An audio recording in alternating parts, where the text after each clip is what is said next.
नमस्कार बच्चों, कैसे हैं आप सब? बढ़िया, ठीक, एकदम बढ़िया और ठीक रहिए, बने रहिए हमारे साथ, देखते रहिए हमारा channel Baghel sir chemistry YouTube channel. आज हमारा चैनल आपके लिए कक्षा 12 की रसायन विज्ञान पूरी पाठशाला में संकुल यौगिकों का प्रभावी प्रमाण क्रमांक लेके आया है। और संकुल यौगिकों का प्रभावी प्रमाण क्रमांक से कुछ बातें, तथ्य निकल के आते हैं, क्योंकि पीछे हमने भी इस यौगिकों में और दूसरे पदार्थों में भी हमने ये पढ़ा था कि जो भी केंद्रीय धातु आयन होता है, जो भी परमाणु होते हैं, वो अपना अष्टक पूर्ण करते हैं। अष्टक पूर्ण करने का मतलब अपने बाह्य कोश में 8 इलेक्ट्रॉन पूरे करते हैं। और जब बाह्य कोश में 8 इलेक्ट्रॉन पूरे करते हैं तो वो स्थायी माने जाते हैं। और स्थायी विन्यास जो होता है वो अक्रिय गैसों का होता है। तो अक्रिय गैसों को हमने क्या बताया है? हम ये बताते हैं कि वो राजा गैसें हैं, क्योंकि राजा के पास सारी चीज़ सर्वगुण संपन्न होता है। अक्रिय गैसें भी सर्वगुण संपन्न होती हैं। हालांकि हमारा इस राजा शब्द से अलग तथ्य है। इसका मतलब है कि जो अक्रिय गैसें हैं वो ना तो इलेक्ट्रॉन दान करती हैं और ना इलेक्ट्रॉन ग्रहण करती हैं। यानी बहुत उच्च ताप पर जिनोन जैसे पदार्थ जो हैं बहुत उच्च ताप पर अधिक क्रियाशील होते हैं। अधिक नहीं होते, क्रियाशील होते हैं, कम क्रियाशील होते हैं।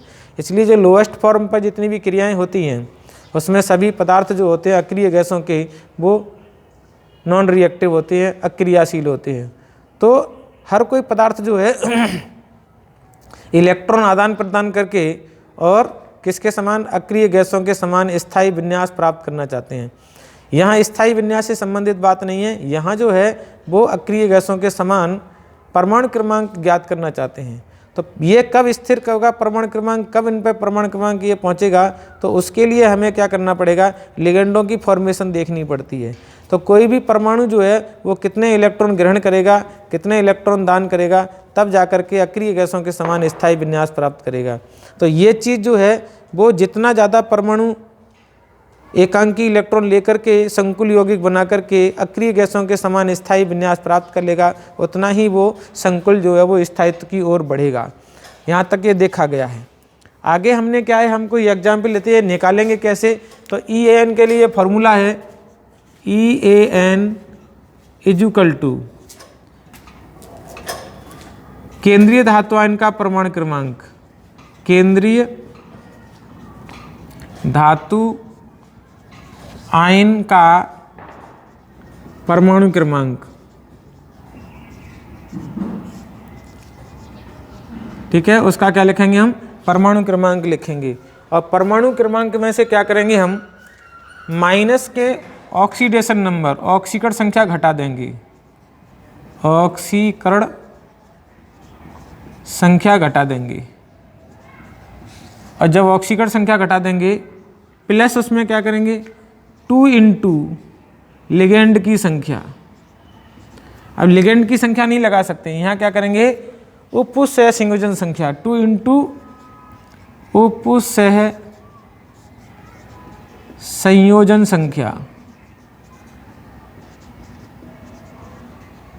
उपसह संयोजन संख्या उसमें जोड़ देंगे।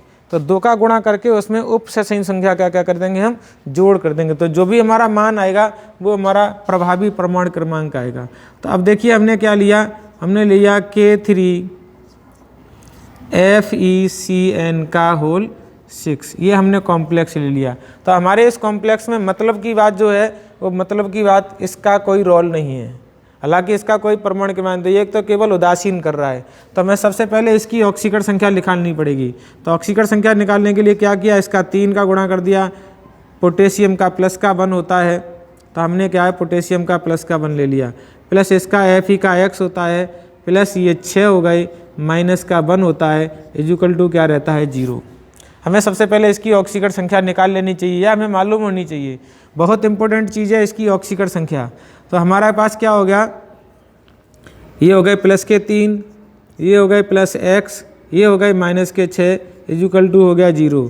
तो x बराबर क्या होगा? इन संख्याओं को जब उधर भेजेंगे तो प्लस के हो जाएंगे 6, माइनस के हो जाएंगे 3। तो x बराबर क्या बचेगा? +3 बचेंगे। ठीक है, ये हमने संख्या ज्ञात कर ली। तो अब इसकी ऑक्सीकरण संख्या कितनी आ गई? ऑक्सीकरण संख्या आ गई 3, यानी ऑक्सीडेशन नंबर, ऑक्सीडेशन हिंदी में लिख लो ऑक्सीकरण संख्या बराबर कितनी हो गई? 3। अच्छा, परमाणु क्रमांक कितना है इसका? Fe का परमाणु क्रमांक, Fe का परमाणु क्रमांक, Fe का परमाणु क्रमांक होता है 26, तो हमने लिख दिया यहाँ पर 26। इसके बाद क्या है? लिगेंड की संख्या, उपपुष्य संख्या कितनी है?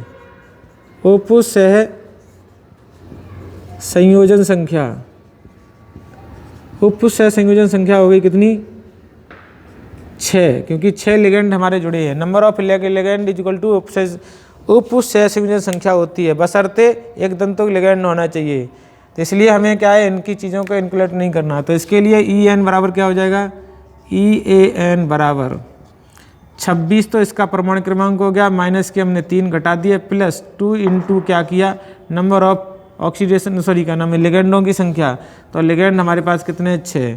तो क्या होगा? 26 में से जब 3 घटेंगे, तो 26 में से जब 3 घटेंगे तो आपके कितने बचेंगे? 23, प्लस क्या हो गए? प्लस हो गए हमारे 12, तो 12 और 23 कितने हो गए? 35। इसका जो प्रभावी परमाणु क्रमांक आ गया वो कितना आ गया? 35 आ गया। अब 35 जो है वो नियरेस्ट टू 36 का हो गया, यानी लगभग बराबर किसके? लगभग बराबर है 36 की। तो ये जो कॉम्प्लेक्स है वो अक्रिय गैस के समान स्थायी विन्यास प्राप्त करने लायक हो गया, यानी लगभग स्थायी विन्यास को प्राप्त कर रहा है। तो लगभग स्थायी विन्यास को प्राप्त कर रहा है, तो ये कैसा है? स्थायित्व को प्राप्त करने लायक है। तो ये स्थायित्व को हो गया। अब इसी के पास क्या करेंगे? ये क्रिप्टॉन का हो गया, ठीक है। Krypton 36, helium, neon, argon, krypton, krypton का हो गया 2, 10, 18, 36 ही हो गया, सही है। तो ये क्रिप्टॉन का हो गया। अब ये क्रिप्टॉन के गैस के समान आ गया।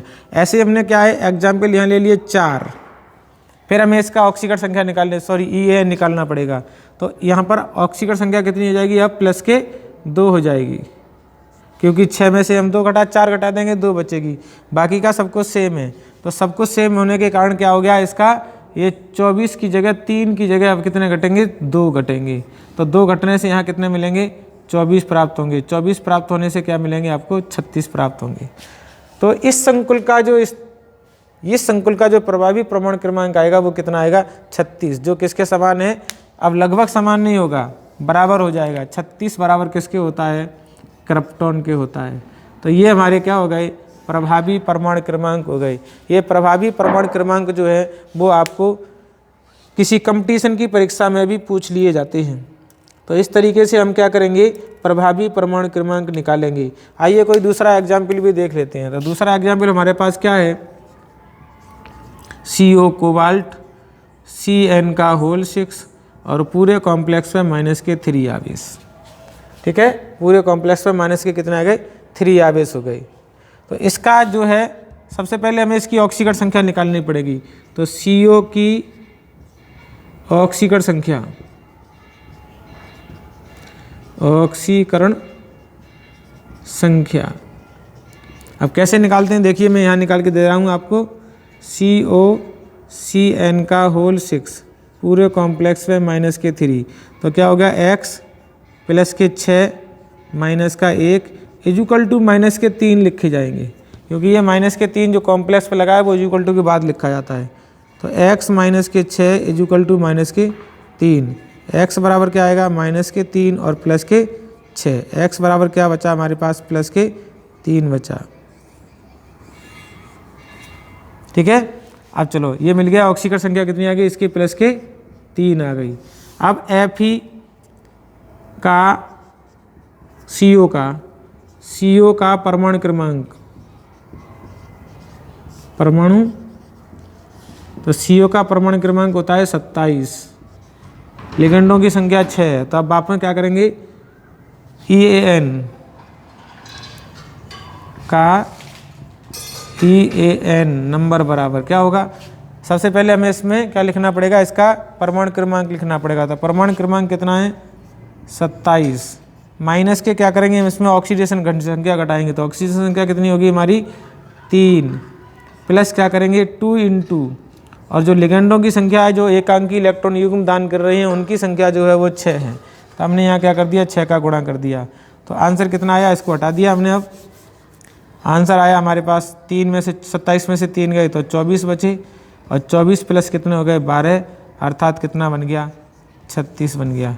तो इस प्रकार हम क्या है, और जो हमारे किसके समान होता है, क्रिप्टॉन के बराबर होता है। किसके समान हो गया, ये क्रिप्टॉन के समान हो गया। तो इस तरीके से हमने क्या सीख लिया, हमने सीख लिया है कि कॉम्प्लेक्स यौगिकों में केंद्रीय धातु आयन का प्रभावी परमाणु क्रमांक क्या होता है, अर्थात पूरे संकुल का जो है वो प्रभावी परमाणु क्रमांक क्या है।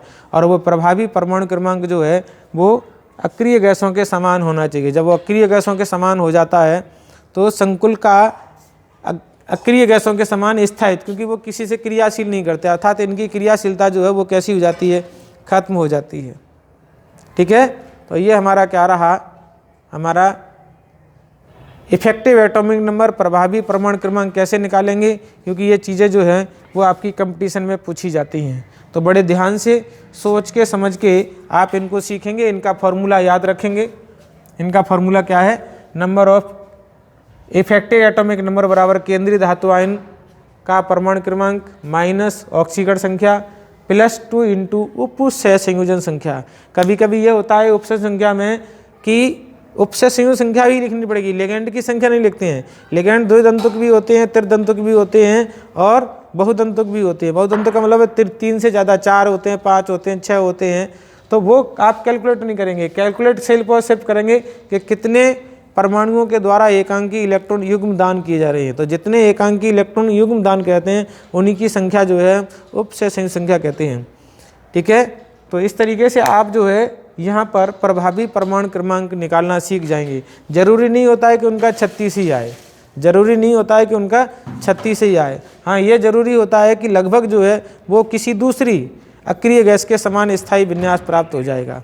किसी दूसरी का मतलब है कि हमारे पास हीलियम है, नियॉन है, आर्गन है, क्रिप्टॉन है, जेडॉन है और जिनॉन है और रेडॉन है। तो इसका मतलब है यहाँ पर तो पाया नहीं जाएगा, यहाँ पर नहीं पाया जाता, आर्गन के समान भी नहीं पाया जाता, क्योंकि ये जो घटना होती है कॉम्प्लेक्स बनाने की वो डी ब्लॉक से शुरू होती है। तो क्रिप्टॉन के समान हो सकता है, जिनॉन के समान हो सकता है और रेडॉन के समान हो सकता है।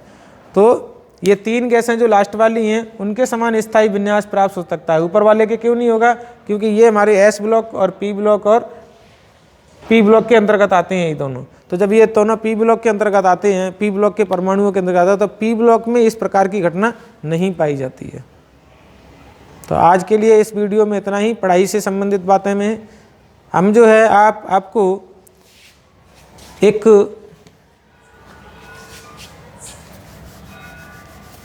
समाज के अंदर फैली हुई अर्थव्यवस्था, समाज के अंदर फैली हुई अर्थव्यवस्था चरमराई हुई है पूरे देश की, और उस पूरे देश की अर्थव्यवस्था को चरमराने में कहीं न कहीं हमारा भी योगदान रहता है।